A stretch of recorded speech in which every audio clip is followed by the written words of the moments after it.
My name is Clara Evelyn Brooks, and at 58, I thought I knew what heartbreak felt like. Losing my husband to cancer last year had torn the ground from beneath me, but nothing prepared me for the night my own daughter, Lila Rose Bennett, and her husband, Noah Caleb Mitchell, erased me from their lives. After my husband's death, I sold our home in Cedar Park, Texas, a house built on decades of love, laughter, and quiet evenings dreaming of forever.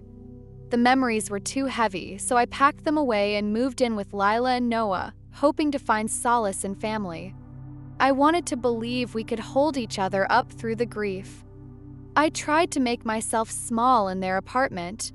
I cooked their meals, chicken pot pie for Noah, his favorite, cleaned their dishes, ran errands, anything to feel useful, to not be a burden.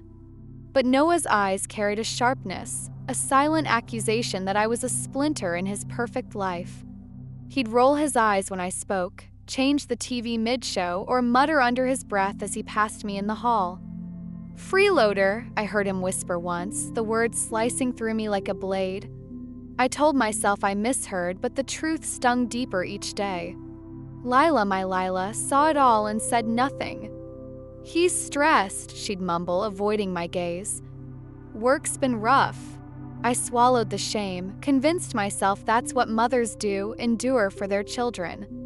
Then came the night that broke me. We sat at their small dining table, the air heavy with silence.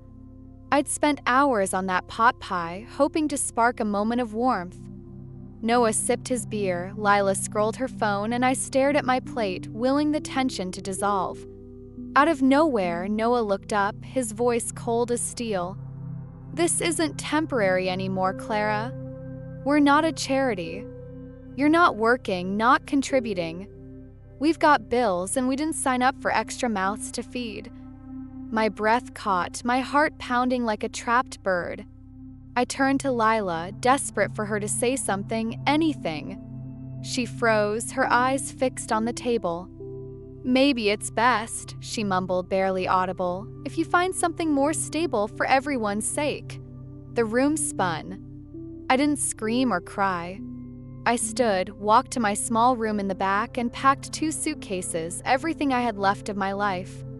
The weight of their silence followed me as I stepped into the cold night, the wind biting through my coat. I stood on the curb outside their building, my phone dead, my heart heavier than the bags in my hands. Lila didn't walk me out. Noah didn't even glance my way. I sat there for an hour, the world blurring around me, wondering how I'd become invisible to the daughter I'd raised, the girl I'd given everything to. It wasn't just rejection, it was erasure. I checked into a motel that night, the kind with peeling wallpaper and a vending machine that stole your quarters. Lying on the lumpy bed, staring at the cracked ceiling, I realized this was what it felt like to be discarded. My daughter had chosen her husband's cruelty over me, and I had nowhere left to go. If you're listening, thank you for joining me. Where are you today? Share in the comments and let's walk through this together. The motel room smelled of stale cigarettes and despair, a suffocating haze that clung to the peeling wallpaper. 58, I, Clara Evelyn Brooks, thought I'd known loneliness when my husband's voice stopped filling our home, but this was a different kind of emptiness. The hum of the vending machine outside my door became a mocking lullaby, its buzz a reminder that I had nowhere to go, no one to turn to. I'd been erased by my own daughter, Lila Rose Bennett, her silence louder than any words Noah Caleb Mitchell had spat at me. Each night I lay awake, staring at the ceiling's cracks, replaying that dinner, the way Lila's eyes avoided mine, the way Noah's words, extra mouth, cut deeper than any knife. I sent Lila messages, tentative at first. "I understand. I love you always." No reply. A week later, a heart emoji, hoping for a crack in her silence. Nothing. My phone became a graveyard of unanswered pleas. The shame was suffocating. I'd given Lila everything, every meal, every saved dollar, every sleepless night planning her future. How could she turn away so easily? I tried to rebuild, applying for jobs at grocery stores, diners, anywhere, but no one wanted a grieving widow in her late 50s with no recent work history.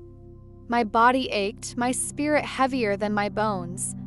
The loneliness wasn't just absence, it was a weight, pressing me into the motel's thin mattress. One evening, desperate for a tether to something familiar, I opened the only box I'd brought besides clothes, a dusty collection of family keepsakes. Photos, letters, and buried at the bottom, a small leather-bound book. My mother's diary. I don't know why I packed it or if I even did consciously. Its worn cover felt like a lifeline in my trembling hands. I lit the flickering lamp and turned the pages. Her handwriting, looped and neat, was a ghost of the notes she'd slipped into my childhood lunchboxes. First, it was mundane weather, church, grocery prices. Then, an entry from June stopped my breath. He came again today. Said he wished I could be his wife, but he has a family, a name to protect. Clara must never know. I pray she understands how much I loved her, even if she was born of mistake and desire. My heart raced. I read it again, then flipped further. Hints of secret meetings, cash payments she tried to refuse, initials, ECT, Edward Charles Thornton. Another entry from February hit like a punch. He promised a trust, a letter. His lawyer, Mr. Hayes, knows. Clara will have something if he's gone. Arthur Daniel Hayes. The name sparked a memory, a business card tucked in my mother's old address book. My hand shook as I searched online using the motel's sluggish computer. Arthur Daniel Hayes, retired estate lawyer in Dallas. I didn't call, my nerves wouldn't let me. Instead, I wrote a letter, pouring out my mother's name, my story, begging for a meeting. 2 weeks later, his call came, his voice cracking when I mentioned her. I always wondered if you'd reach out, he said. The next morning, I took a Greyhound to Dallas, half expecting a scam. In his quiet office, lined with old books, he handed me a yellowed envelope addressed to Clara Evelyn, my daughter. Edward Charles Thornton, a Texas oil tycoon, confessed everything, his affair, his regret, his silent love. He'd left me a trust, cash, investments, property titles worth over $1 million. It's yours, Hayes said. Always was. I sat there, the papers trembling in my hands, not because of the money, but because I felt seen, chosen, for the first time. That night, back in the motel, I didn't sleep. I smiled. They discarded me, but I wasn't broken. I was just beginning. The moment Arthur Hayes handed me that envelope, my world shifted. The inheritance from Edward Charles Thornton, over $1 million in cash, investments, and property titles, was more than money. It was a lifeline, a chance to rewrite the story Lila and Noah had tried to end. But I, Clara Evelyn Brooks, wasn't ready to simply wield this newfound wealth like a weapon. Something inside me, bruised but unbroken, demanded more, a reclamation not just of my dignity but of myself. I'd spent years pouring my soul into my family, only to be discarded like a worn-out coat. If I was going to rise, it wouldn't be just about money. It would be about who I could become. A week after meeting Hayes, I sat in my motel room, the hum of the vending machine still mocking me. The money was real, but I felt like an imposter holding it. How do you rebuild a life at 58 when the world sees you as too old, too tired? A chance conversation with an old neighbor, Mrs. Dorothy Klein, changed everything. She'd known my mother, shared her coffee and secrets years ago. Over tea at her cramped kitchen table, she mentioned a group at the Austin Community Center for women who'd faced crises, divorce, loss, betrayal. "You're not alone, Clara," she said, her eyes soft but firm. "Go see for yourself." I hesitated, but the next day I walked into that center, my heart pounding like I was stepping into a courtroom. The group was small, maybe 10 women, their faces etched with stories of survival. There was Ellen, who'd fled an abusive marriage, Maria, who'd lost her son to addiction, and Sarah, who'd been cut off by her siblings after caring for their dying mother. We sat in a circle, sharing pain that felt too raw to speak aloud. First, I just listened, my hands clasped tightly in my lap. But their stories, raw, unfiltered, cracked something open in me. I told them about Lila's silence, Noah's cruelty, the night I stood on that curb with 2 suitcases. The words spilled out, and for the first time, I didn't feel invisible. They nodded, not with pity, but with understanding. "You're still here," Ellen said. "That's where the fight starts." The group became my anchor. Twice a week we met, and they taught me more than I'd expected. Sarah, a former accountant, showed me how to read financial statements, track investments, and budget the inheritance.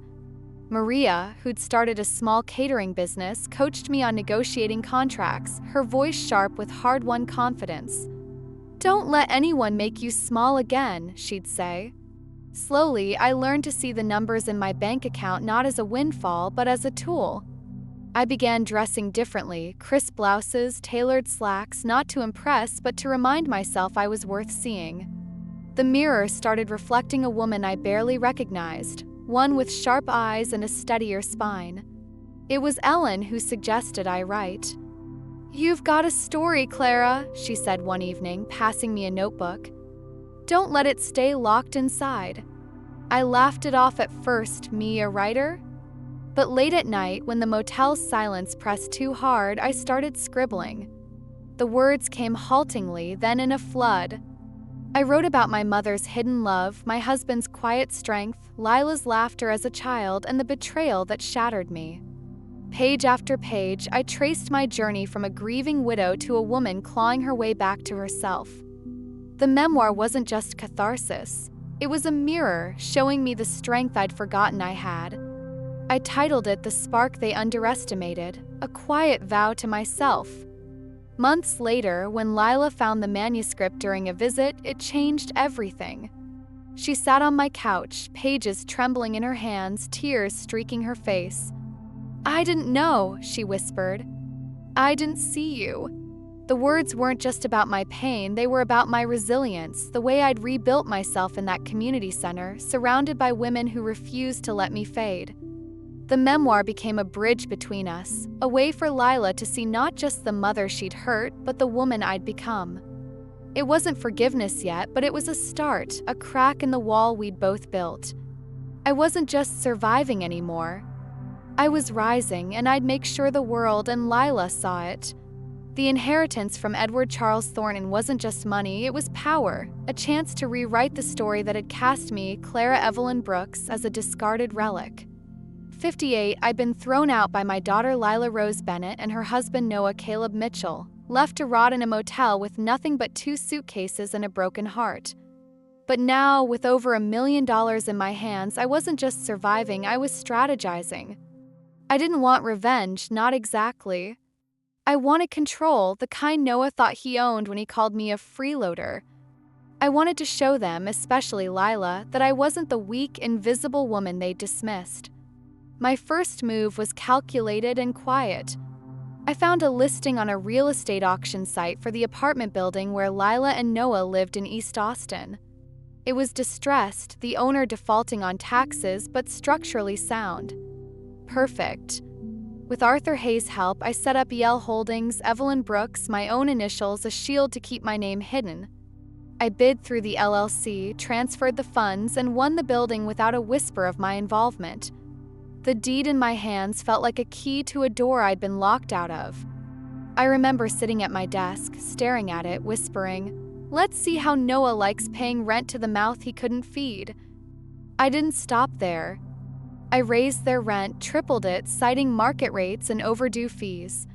It was legal, precise, and devastating. Noah's reaction was immediate, his ego bruised like I'd hoped.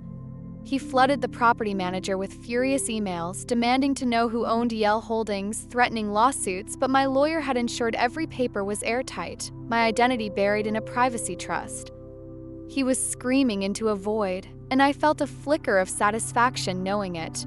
Meanwhile, I poured money into the building, fixing leaky pipes, upgrading hallway lighting, installing security cameras. The other tenants noticed, sending thank you notes through the manager.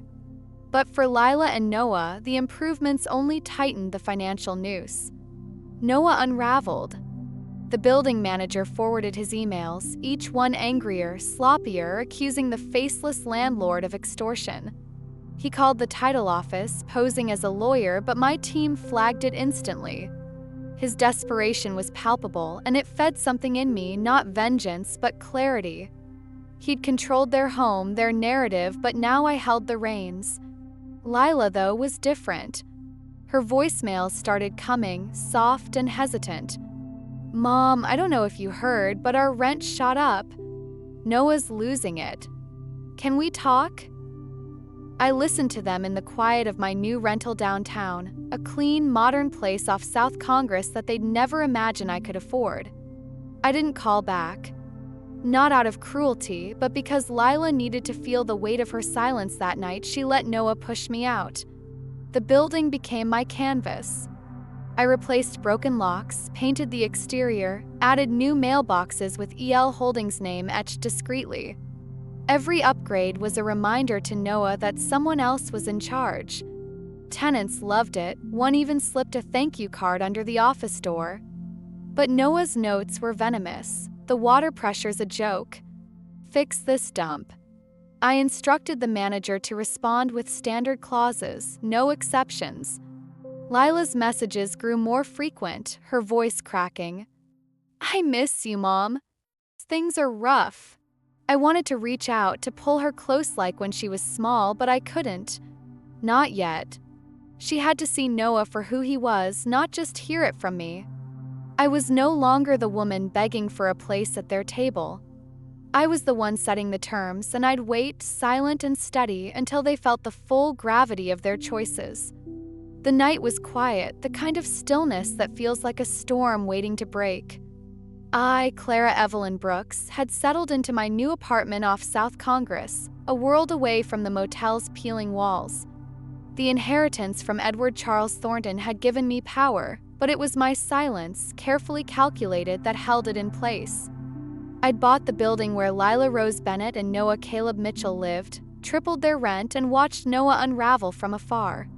His angry emails to the property manager, his futile attempts to unmask EL Holdings, were proof he was losing control.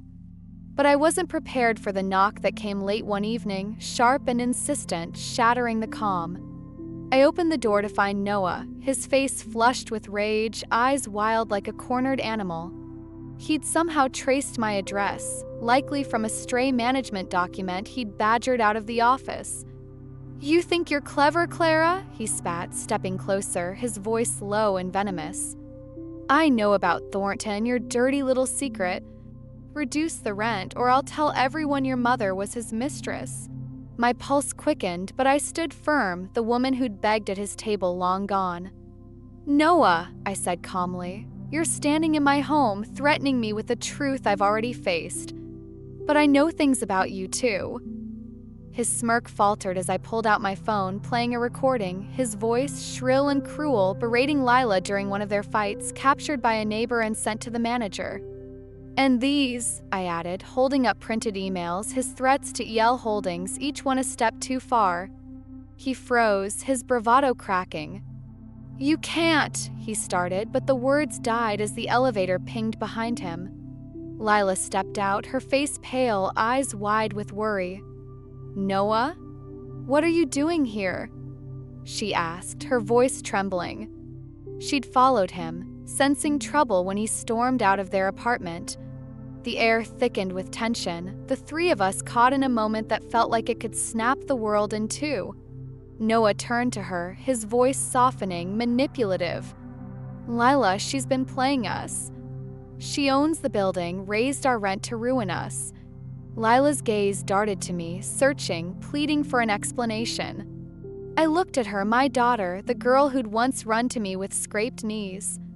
"Lila," I said, my voice steady, "I didn't do this to ruin you. I did it because you let him erase me." Her lips parted, but no words came. Noah scoffed, stepping toward her. "Tell her she's wrong, Lila. Tell her we don't need her." But Lila didn't move. Her eyes locked on mine, and for the first time I saw something shift, regret, maybe, or courage. "No, Noah," she said, her voice breaking but firm. "I can't keep pretending you're right. You're not. I can't live with someone who controls me, who threw my mother out like she was nothing." The words hit like a thunderclap. Noah's face twisted, shock giving way to fury. "You're choosing her," he hissed. Lila nodded, tears falling. "Yes." Noah stormed out, the door slamming behind him. Lila and I stood there, the silence heavy but different now, not cold but fragile, like the first step towards something new. She didn't ask for forgiveness, and I didn't offer it yet. But as she stepped closer, her hand brushing mine, I felt the faintest spark of healing. The distance between us remained, but for the first time, it didn't feel like a chasm. Confrontation with Noah left a crack in the wall between Lila and me, Clara Evelyn Brooks. It wasn't forgiveness, not yet, but it was a start. Days later, Lila visited my apartment, her eyes still carrying the weight of guilt. While I made tea, she found my memoir manuscript on the coffee table, its pages worn from my late-night revisions. She asked to read it, and I nodded, heart pounding. Those words, my journey from betrayal to resilience, were raw, unfiltered. As she read, tears streaked her face. "I didn't know, Mom," she whispered. "You're so strong." The memoir showed her I wasn't just the mother Noah had discarded. I was a woman who'd rebuilt herself from ashes. It was the first time I saw her truly see me. That moment shifted something in Lila. She returned to their apartment and made a choice. She changed the locks, packed Noah's things, and told him to leave. He screamed, threatened, but she held firm. Lila moved to a small studio near her job, a place she could call her own. She started therapy, unraveling the years she'd spent under Noah's control, learning to reclaim her voice. I watched from a distance, proud but cautious, knowing healing wasn't linear. My memoir had lit a spark in her, but her courage was her own. Noah didn't go quietly. He took to social media, posting vague rants about corrupt landlords and family secrets, hinting at my connection to Edward Thornton. To post was a jab, but I was ready. Arthur Hayes, my lawyer, sent a cease and desist letter, backed by a file of Noah's missteps, threatening emails to Yale Holdings, recorded rants, even a falsified document he tried to pass off to the title office. The evidence was ironclad, and Noah's posts vanished overnight. He was a man who thrived on control, but I'd stripped it away, leaving him to choke on his own silence. Meanwhile, I poured my energy into the building. It wasn't just about Noah or Lila, it was about power, the kind that builds rather than destroys. I fixed the plumbing, painted the exterior, upgraded the hallways with brighter lights and new mailboxes. Tenants sent thank you notes, unaware I was the faceless landlord. One wrote, "This place feels like home now." Their gratitude fueled me, a reminder that my strength could lift others, not just settle scores. Noah's rent funded those changes, an irony I didn't dwell on. He never noticed the improvements, too consumed by his unraveling life. Lila and I weren't fully healed. Her visits were tentative, her apologies raw. But the memoir became our bridge, a way to talk without forcing words. She'd read a chapter, then share a memory, her bike rides, our old grilled cheese nights. I listened, letting her find her way back. Noah faded, a ghost of his own making. I didn't need to win, I needed to be whole. And slowly, with every page Lila read, with every quiet moment we shared, I was. The spring sun was bright and unforgiving when I, Clara Evelyn Brooks, signed the final papers to sell the building. The ink dried on a Tuesday, no fanfare, just a quiet handshake and a weight lifting off my shoulders. The money hit my account the next day, but I didn't celebrate. After years of grief, betrayal, and silent battles, I didn't need champagne to feel free. With half the proceeds, I funded a shelter for women and children in crisis, naming it the Eleanor House after my mother, the woman who'd fought for me in secret, her love hidden in the pages of a diary that changed my life.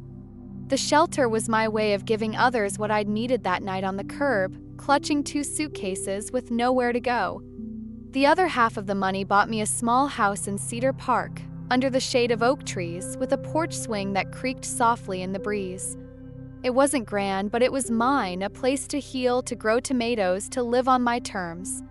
Lila started visiting more often. She'd show up with a shy smile, helping me unpack boxes or arrange books on the shelves. We'd make grilled cheese sandwiches and tomato soup, just like when she was little, laughing when she burned the bread or blamed my old pan. Those moments, simple and warm, felt like stitches closing a wound. My memoir, still unpublished, became our bridge. Lila would read a chapter, her fingers tracing my words, and we'd talk, not about Noah or the past, but about who we were now. "I see you, Mom," she said once, her voice soft but certain. Those words were worth more than the building, the money, or any victory. Our conversations grew honest, raw, rebuilding trust one quiet evening at a time. Noah was gone, a shadow that slipped away to another city, another job, another lie. He signed a non-disclosure agreement to avoid Arthur Hayes' legal threats, his rants silenced by the weight of his own mistakes. I didn't care where he went. He'd tried to break me, but I'd turned his cruelty into my strength. Tenants in the building, unaware of my role, sent letters thanking EL Holdings for the new lights, the fixed pipes, the safer halls. Their gratitude reminded me that power isn't about settling scores, it's about building something better. One night, standing by my window with a cold cup of tea, I spoke aloud, "I forgive you." Not to Lila, not to Noah, but to myself. For years, I'd carried the shame of being discarded, believing I'd failed as a mother, as a woman. But I wasn't the fire they tried to extinguish, I was the spark they underestimated, now burning brighter than ever. Forgiveness wasn't about erasing the pain, it was about letting it fuel my rebirth. I was home not just in my house, but in myself. 5 lessons for you, the listener. Your worth isn't defined by others' rejection. Lila and Noah's betrayal made me feel invisible, but I learned my value doesn't depend on their approval. You are enough, even when those closest to you can't see it. Hold on to your truth and don't let anyone dim your light. Silence can be your greatest strength. I didn't scream or fight when they pushed me out. Instead, I used quiet strategy, buying the building, raising the rent to reclaim my power. Sometimes the loudest justice is the one that speaks without words. Healing starts with self-discovery. Joining the women's group and writing my memoir showed me who I could be beyond a mother or widow. Seek spaces that lift you up, whether it's a community or a blank page, and find the strength you didn't know you had. Forgiveness is for you, not them. Forgiving Lila and myself didn't erase the past, it set me free. Let go of the grudges that chain you, not to absolve others, but to reclaim your peace. Pain can build, not just break. The betrayal hurt, but it led me to the Eleanor House, a place of hope for others. Your scars can become foundations for something greater. Turn your pain into purpose, and you'll find meaning in the ashes. This story isn't about winning, it's about rising. You've got that spark too. Don't let anyone dim it. If this moved you, hit that like button, share it with someone who needs it, and subscribe for more stories of resilience. Your voice matters. Leave a comment and let me know where you're watching from.